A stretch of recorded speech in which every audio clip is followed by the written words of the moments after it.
Olá, sejam todos muito bem-vindos. Eu sou a Priscila Costa e esse é o GuiaCast, o podcast do Guia Saúde. E hoje nós estamos aqui com o Dr. Wagner Schill. Ele é cirurgião do aparelho digestivo e eu gostaria, doutor, antes de a gente começar, que o doutor se apresentasse, falasse um pouco a respeito da sua expertise, do seu trabalho e como chegou até aqui. Então, bom dia, pessoal. Eu sou Wagner Schill, sou cirurgião do aparelho digestivo, trabalho com cirurgia bariátrica, cirurgia robótica, correção de hérnias, cirurgia do refluxo, cirurgia da vesícula, que são as principais doenças que a cirurgia do aparelho digestivo procura tratar. Minha formação é bastante sólida, foram mais de 12 anos, entre a faculdade, intercâmbio, residência em cirurgia geral, residência em cirurgia do aparelho digestivo, mestrado, o curso de cirurgia robótica, fellowship em cirurgia bariátrica, sempre buscando a excelência. Nós vamos começar pela cirurgia bariátrica, né? Que ela é uma ferramenta metabólica, é isso? Sim. E quais são as principais indicações para esse tipo de procedimento? A cirurgia bariátrica hoje, ela é indicada para os pacientes que têm obesidade grau 3, ou seja, quando a gente tem o índice de massa corpórea acima de 40, que é aquele cálculo que a gente pega a altura e divide o peso e divide pela altura ao quadrado. E também nos pacientes que têm o índice de massa corpórea acima de 35, associado a uma ou mais comorbidades de uma extensa lista que a Agência Nacional de Saúde disponibiliza. Quais são essas doenças associadas? Pressão alta, diabetes, colesterol, pedra na vesícula, gordura no fígado, dores articulares, com dificuldade no tratamento, doença do refluxo. Quando o paciente tem um prejuízo psicológico importante, tem uma série de comorbidades que podem configurar a indicação do tratamento cirúrgico da obesidade. Porque não é só sobrepeso, né? Tem que estar obeso, isso? Hoje a cirurgia bariátrica trata a obesidade grau 2, associada a comorbidades, e a obesidade grau 3. E o paciente tem que ter cumprido, tem que ter passado pelo tratamento clínico anterior, pelo menos 2 anos de acompanhamento com as especialidades, endocrinologista, nutricionista, psicólogo, tendo feito dieta, reeducação alimentar, atividade física, e tendo sido comprovada a falha nesses tratamentos anteriores. E quais são os diferentes tipos de cirurgia bariátrica que nós temos hoje disponibilizados no mercado e como eles funcionam? As duas principais cirurgias feitas hoje, que são as mais feitas no mundo, são o sleeve e o bypass. Então a sleeve, que é também chamada de gastrectomia vertical, é a cirurgia em que a gente realmente tira uma parte do estômago, transformando ele como se fosse um aspecto tubular, diminui bastante o tamanho do estômago, gerando um mecanismo de restrição alimentar importante. Então, isso promove saciedade e com essa técnica, a gente consegue ter uma perda de peso aí de 20% a 30% do peso inicial do paciente. Caramba, é bastante. Quais os diferentes tipos de cirurgia bariátrica e como eles funcionam? Hoje, os dois principais tipos de cirurgia, que são as cirurgias mais feitas no mundo em cirurgia bariátrica, são o sleeve e o bypass, Então, o sleeve é aquela cirurgia em que a gente tira realmente uma parte do estômago, deixa ele num formato tubular para promover o mecanismo de restrição alimentar, Então, promovendo saciedade. Com essa técnica, a gente consegue promover uma perda de peso de 20% a 30% do peso inicial do paciente, ao final de 2 anos do tratamento. Com o bypass, que é a técnica em que a gente faz uma divisão no estômago, em que a gente cria uma câmara gástrica, promovendo o mecanismo de restrição, a gente alia a essa divisão no estômago uma divisão no intestino, promovendo também a desabsorção. Então, com essa técnica, a gente consegue promover uma perda de até 30% a 40% do peso inicial. Cada técnica vai ter as suas vantagens e desvantagens. E a seleção da técnica vai ser feita individualizada de acordo com o perfil de cada paciente, a expectativa de perda, as doenças associadas, né? E o perfil de como esse paciente vai se comportar no pós-operatório, né? As duas técnicas vão precisar fazer uso de suplementação, né? Uhum. Então, isso é bastante importante, muita gente confunde, mas nas duas técnicas, esse acompanhamento pós-operatório é imprescindível. E quais são os principais benefícios da cirurgia bariátrica? Os benefícios vão além da perda de peso, né? Então, o paciente foca muito na perda de peso, né? Ele quer perder peso, lógico, e o médico, ele tem o olhar voltado para a remissão das comorbidades, né? Então, que é o tratamento de uma pressão alta, que foi agravada pela obesidade, né? Do diabetes, do colesterol alto, das doenças articulares, apneia do sono, gordura no fígado, né? Então, a gente está pensando num paciente que pode estar com autoestima baixa por conta da obesidade, com dor articular, né? Tá com a pressão alta, diabetes, ele não consegue fazer atividade física porque sente dor, tem dificuldades para se locomover. E aí, com a cirurgia, a gente consegue recuperar a autoestima, consegue ter uma melhora, né? E até uma remissão completa, em muitos casos, da pressão alta, do diabetes, colesterol, gordura no fígado, né? E consegue devolver o paciente realmente uma qualidade de vida. O paciente que tem apneia do sono e não consegue dormir, depois com a perda de peso, né, ele tem uma melhora exponencial da qualidade de vida, né? E para o paciente que está obeso, né, ele vai tentar perder peso, vai fazer atividade física, ele tem um risco altíssimo de ter uma lesão articular, né, de sofrer com dores, né, de não conseguir fazer aquela atividade física. Então, com a perda de peso, né, a gente consegue proporcionar tudo isso para o paciente. Aumenta a qualidade de vida em todos os sentidos, né? Porque não é só a autoestima, não é só a parte visual, né? Tem outras coisas a mais, a questão da saúde do corpo, né? O bem-estar do paciente, além, né, da questão visual, Com certeza, né? com Tem certeza. muitas coisas que envolvem isso, né? E como que é o processo de avaliação para a preparação da cirurgia? Então, o paciente geralmente nos procura, né, falando, doutor, eu já tentei de tudo, né, não consigo emagrecer, já tentei dieta disso, dieta daquilo, já tentei medicamento, já tentei tudo que você possa imaginar e não consigo perder peso ou não consigo manter o que eu perdi, né? Será que a cirurgia é para mim? Então, o que que a gente faz? Primeiro, para o paciente se encaixar naqueles critérios de indicação, né, ele tem que ter a obesidade grau 2 ou acima. A gente faz uma série de exames, né, para identificar o risco cirúrgico do paciente, para identificar quais são as comorbidades associadas, né, quais tratamentos o paciente fez, né, no passado, medicações que ele usou, se ele está fazendo acompanhamento, né, com nutricionista, psicólogo, endocrinologista, né, qual é o grau de comprometimento desse paciente com o tratamento, né, porque ele não pode entender que a cirurgia vai ser uma solução isolada, né, a cirurgia vai ser responsável por uma parcela do tratamento, né, dentro de um conjunto de tratamentos que a gente vai oferecer. Obesidade é cada vez mais entendido como uma doença multifatorial. Então ela tem que ser encarada como tal, né? E com uma proposta multidisciplinar. Então cada especialista vai atuar numa frente, né?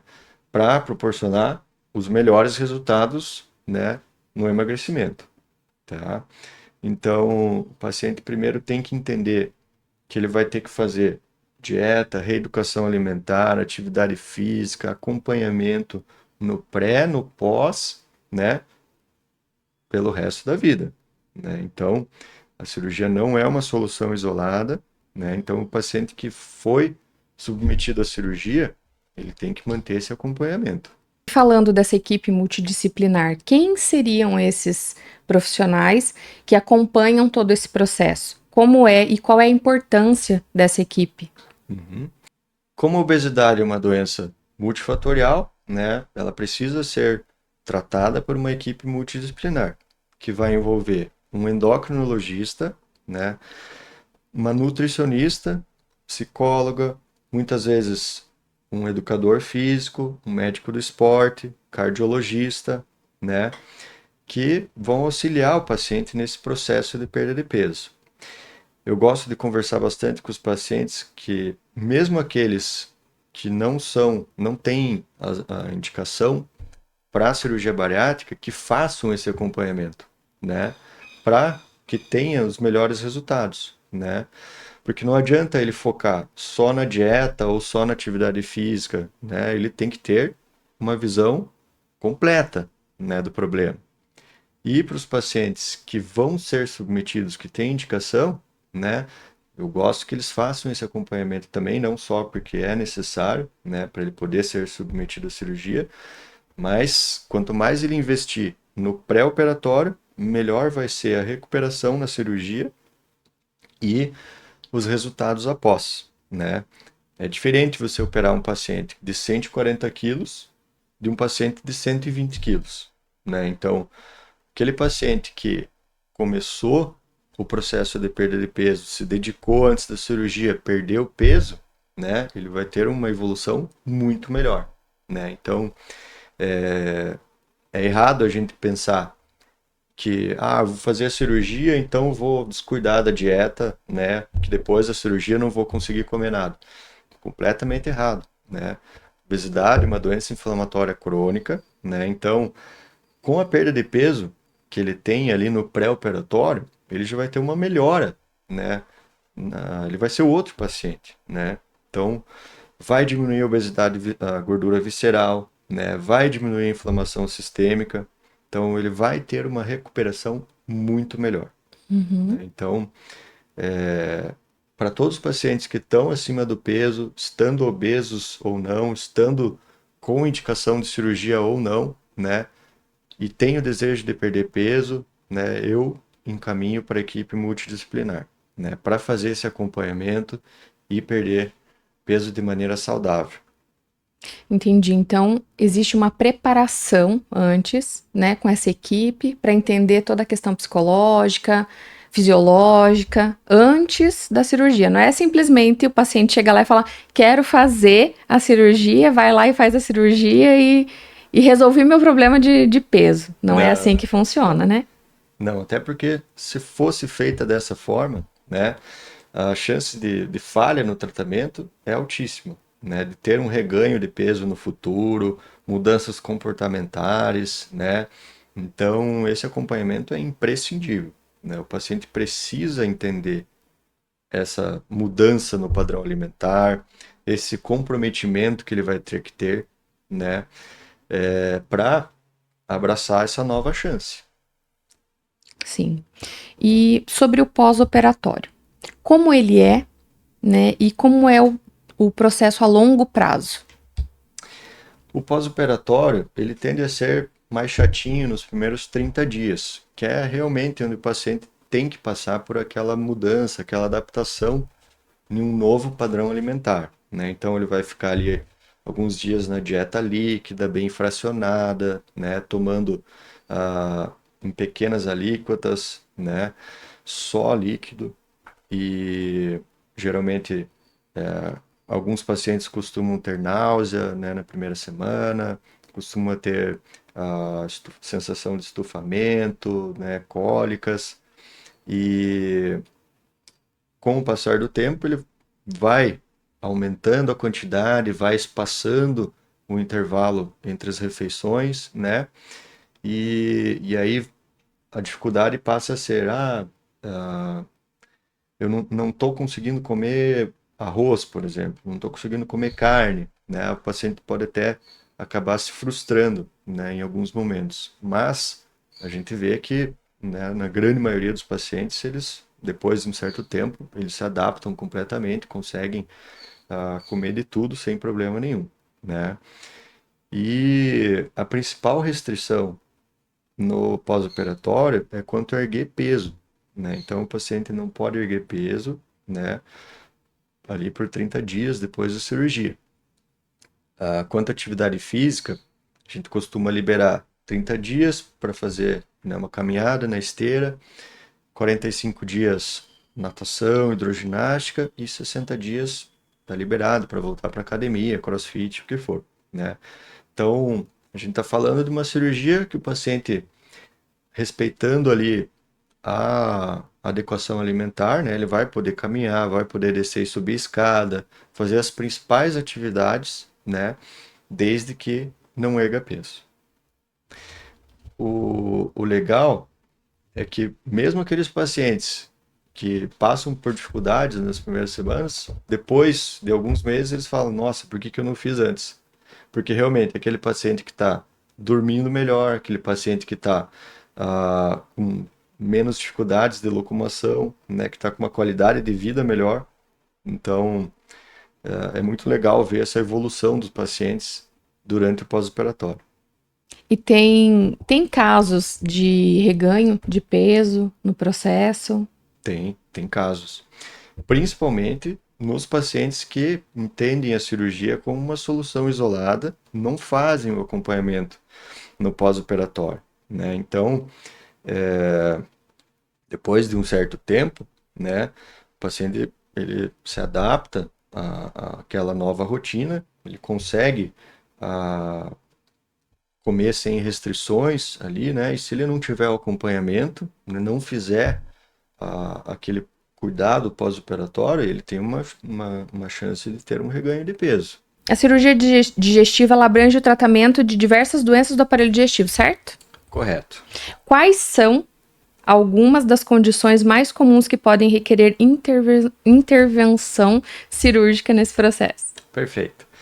Então, a cirurgia do aparelho digestivo, ela, em teoria, trata todas as doenças do aparelho digestivo, né? Então, quais são as condições que podem levar a uma intervenção cirúrgica? Doença do refluxo, que está tendo uma dificuldade com o tratamento clínico, hérnia de hiato, pedra na vesícula, hérnias da parede abdominal, né? Seja hérnia inguinal, hérnia incisional, que é aquela que surge depois de uma cirurgia, né, por exemplo. A obesidade mórbida, que é com a cirurgia bariátrica.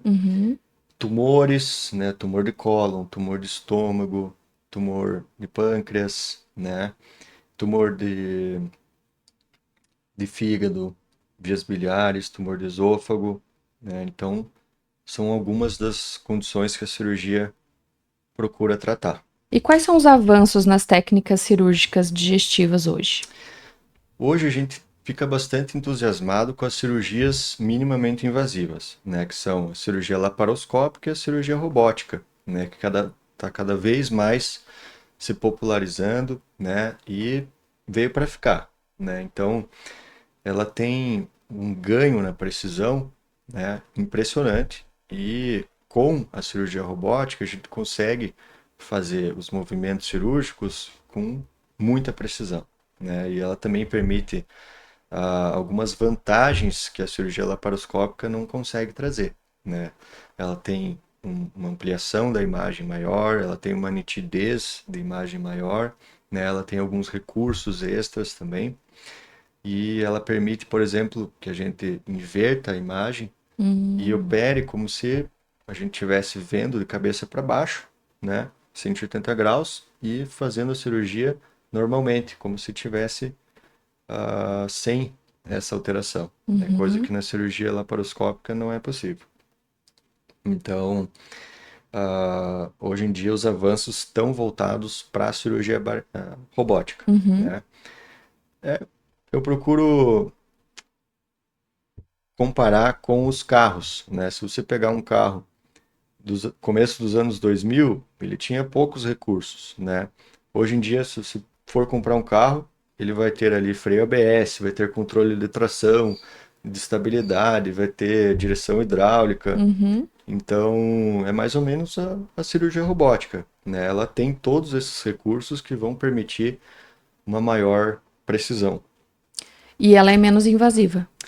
menos invasiva. Então, as duas cirurgias, né, são feitas através de pequenas incisões, né? A gente introduz uma câmera, insufla um gás dentro do abdômen para criar um espaço e poder trabalhar através de pinças, né? Então, seja as pinças laparoscópicas, sejam as pinças controladas pelo robô, né? É importante lembrar que na cirurgia robótica, quem controla, quem faz a cirurgia é o cirurgião, né? O, Importante essa informação, né? o robô que a gente fala são os braços que ficam acoplados ao paciente, né? Mas eles são controlados através de um console, como se fosse um videogame mesmo, Uhum. pelo cirurgião que está ali do lado controlando, né? Durante o procedimento fica também um cirurgião ali do lado do paciente, cuidando para que ele não tenha nenhuma intercorrência, né? Fazendo o ajuste de pinças ali necessário, né? Para que a cirurgia transcorra da melhor forma possível. E falando de cirurgia robótica, né? Para quais comorbidades, né? Para quais tipos de cirurgia ela é indicada?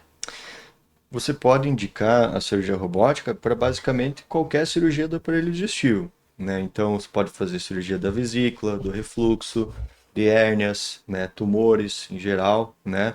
Todas elas vão se beneficiar e vão ser possível fazer com a cirurgia robótica, né? Lógico, a cirurgia robótica vai trazer uma vantagem maior naquelas cirurgias em que é necessário uma precisão maior, né? Então, uma reoperação, né, de uma cirurgia do refluxo, por exemplo, uma cirurgia complexa de endometriose, por exemplo, né, de tumores com invasão, em que você tem que fazer uma dissecção mais cuidadosa, né?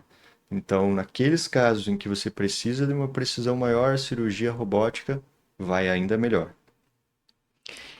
E vamos falar sobre o tratamento de hérnias.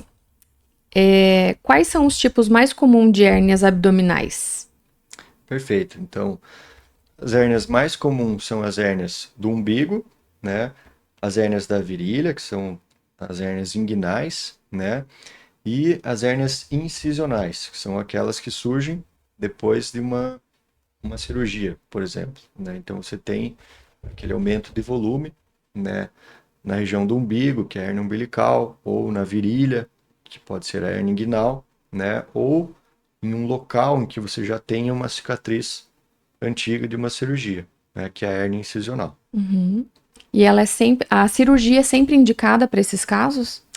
Então, a tendência de todo defeito herniário, com o passar do tempo, é aumentar, né? Se ele aumenta, é mais difícil de corrigir, né? E ele tem mais chances de complicar. Então, com a cirurgia minimamente invasiva, né, a gente tende a indicar o tratamento cirúrgico assim que a gente detecta, né? Existe a opção de, se o paciente não tem sintomas, né, ele detecta a hérnia e não tem sintomas, ele acompanhar essa hérnia, né?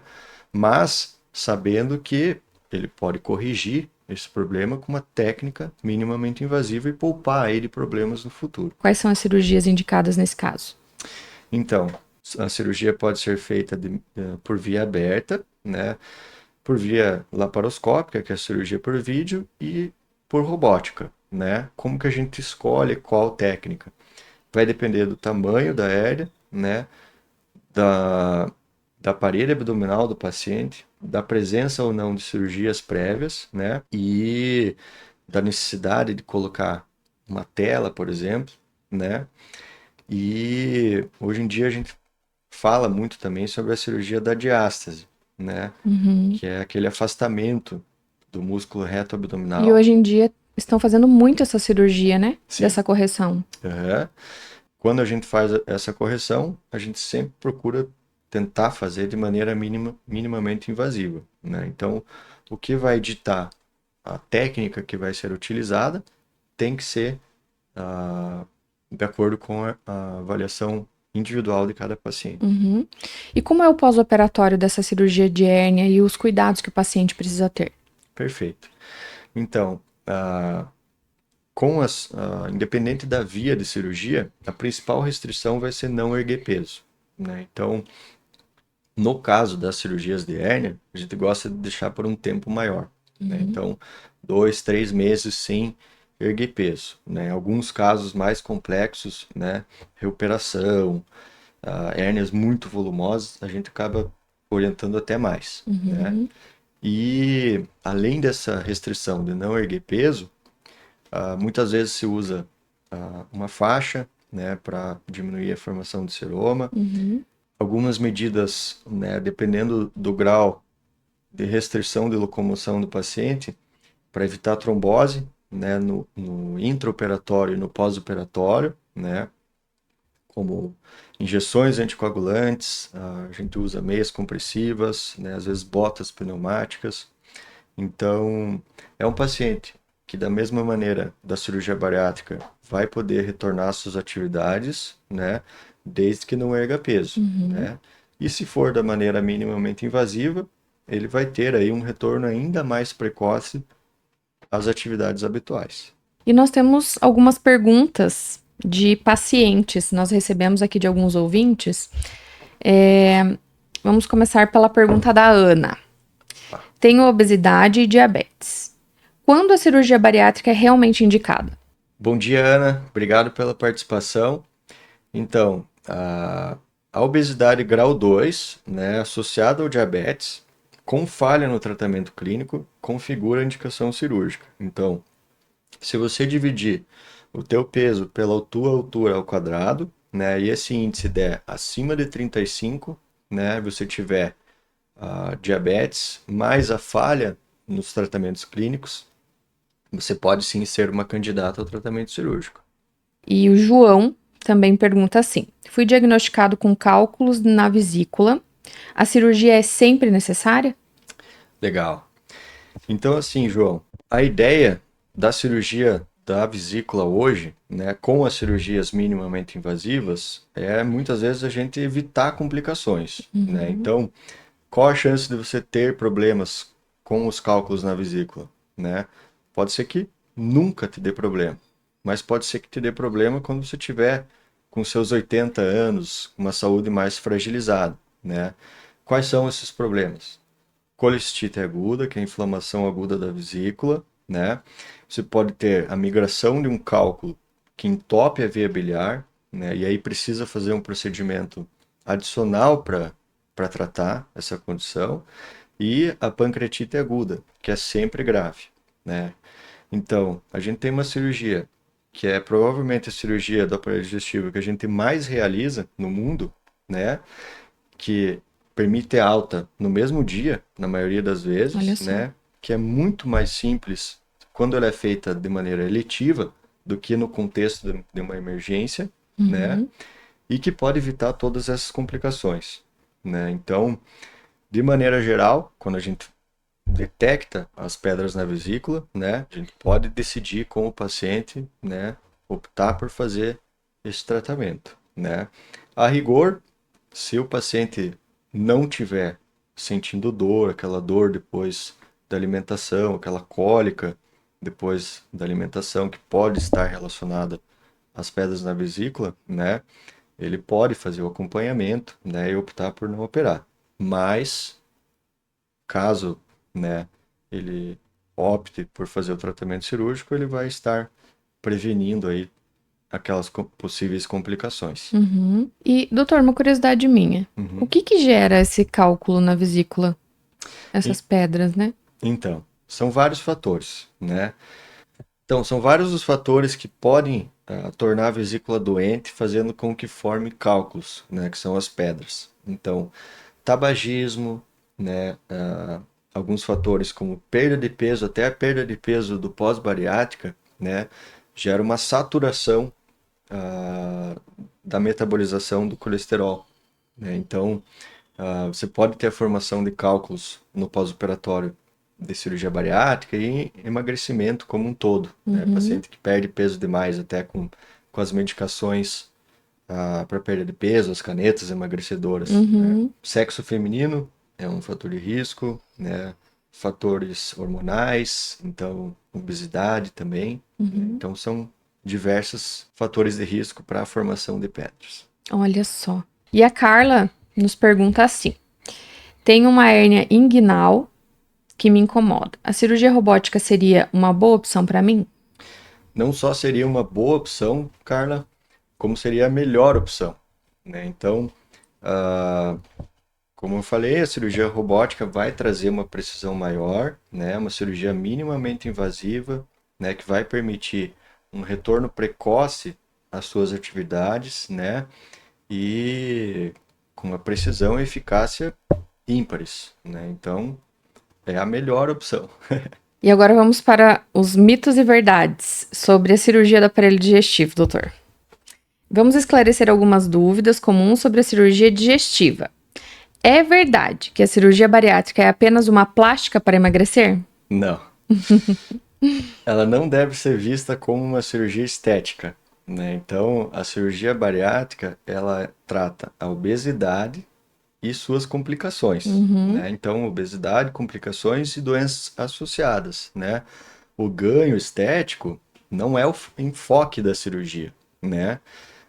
Lógico, o paciente vai se promover esteticamente, né, com a perda de peso, vai recuperar a autoestima, mas ele não deve pensar na cirurgia bariátrica como uma cirurgia estética.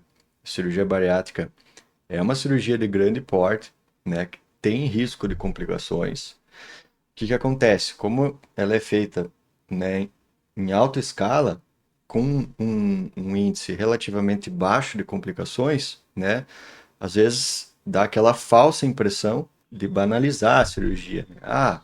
Vou fazer a cirurgia, né, porque para ter um ganho estético. Não, não é bem assim, né?